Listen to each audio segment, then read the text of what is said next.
This next property that we're going to talk about for determinants is very powerful, very useful, and unfortunately is not discussed in the book very much, at least not by this term.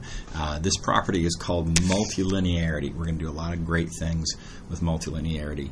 In order to talk about multilinearity, the first thing I have to do is define what it means for a function to be linear.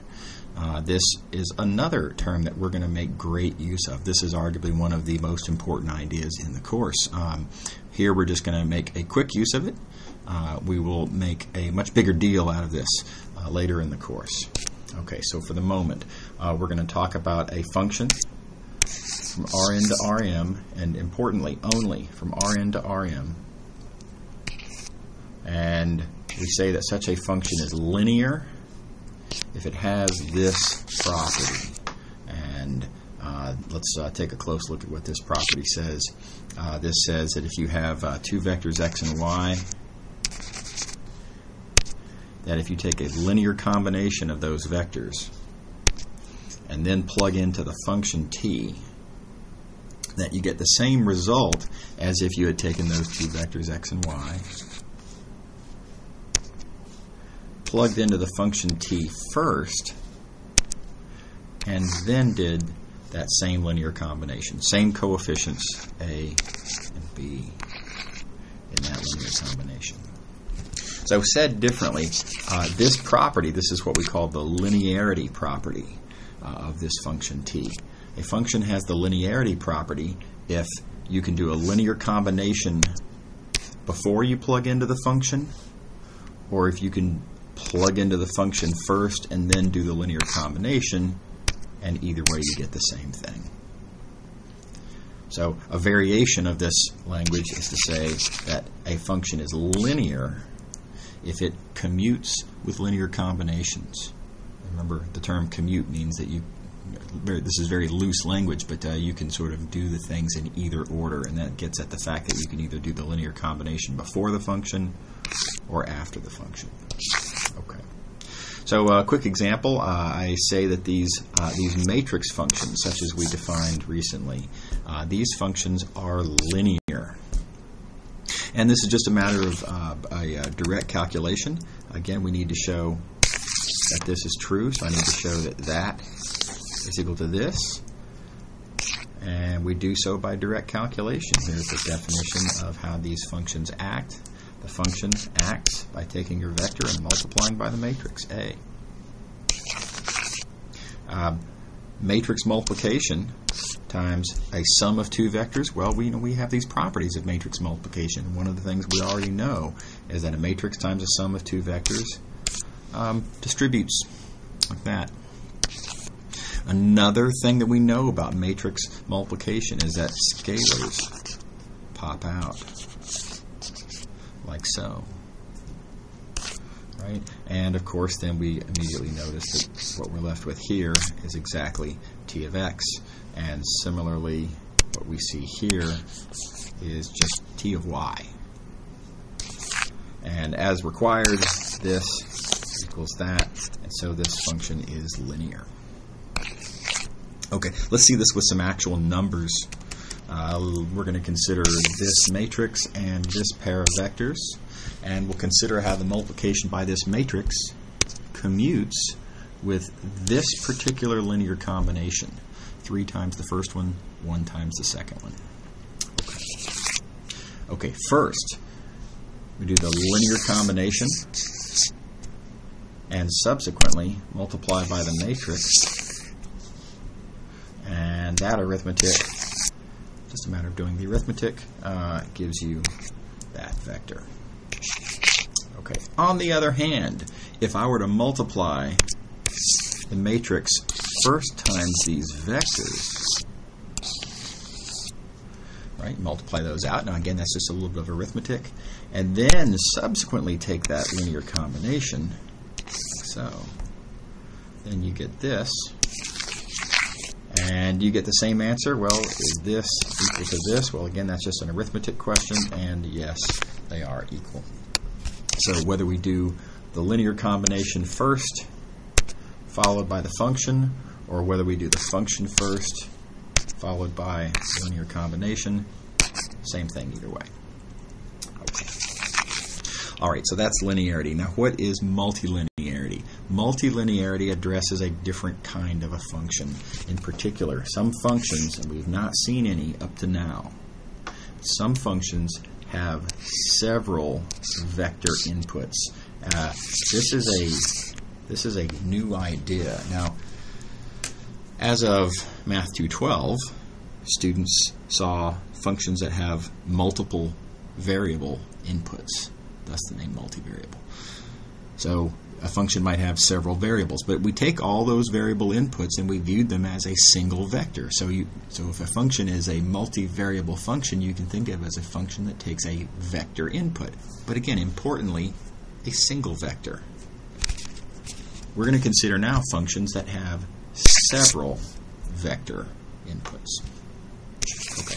So in fact, the determinant can be viewed as such a function.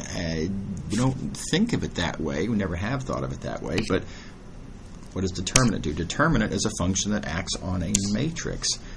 So can we really, in fact, think of a matrix as being several vectors? Well, sure. You can think of a matrix as being made up of several vectors. Here I'm thinking of this matrix as being made up of several row vectors. Right, so several vector inputs. Now I could instead, depending on the situation, I might choose to think of a matrix as being made up of several column vectors. Right, that's another way to think of a matrix as made up of a bunch of vectors. So we're going to now take this point of view on determinant. We're going to think of determinant as something that acts not on a matrix, but that acts on a list of vectors, which of course is one way to think of a matrix per that observation there. Okay, so these are the kinds of functions that we're going to talk about. In fact, I'm only going to state multilinearity as it pertains to this particular function, the determinant function. So here's what multilinearity means. Multilinearity means that the function is linear in each individual vector input, with the understanding that all the other vector inputs are held constant. So let's see, what does this look like with determinants? What this means about determinants. Now we'll start off by making the observation of what it means to hold all of the other vector inputs constant. So keep in mind, now I'm thinking of this as thinking of matrices as being made up of a bunch of rows here. So holding all of those other inputs constant, namely now all of the other rows constant, we're going to say that most of these rows are not allowed to change. These are fixed. Right? And the assertion then is that determinant is linear in the remaining vector input. So that we have a linearity in this kth input as I'm doing it here. And let's remember, what does linearity mean? Linearity, in this case, in this kth input, linearity means that you can do a linear combination before you do the function, or you can do the function first and then do the linear combination, and that either way you get the same thing. So this is what we get for the idea of multilinearity applied to determinant, where determinant is thought of as applying to a list of row vectors, applying to a matrix thought of as a list of row vectors, and that is that holding all these other rows constant, if you put a linear combination of vectors in one row, you can expand that linear combination out outside of the determinant, and these individual vectors here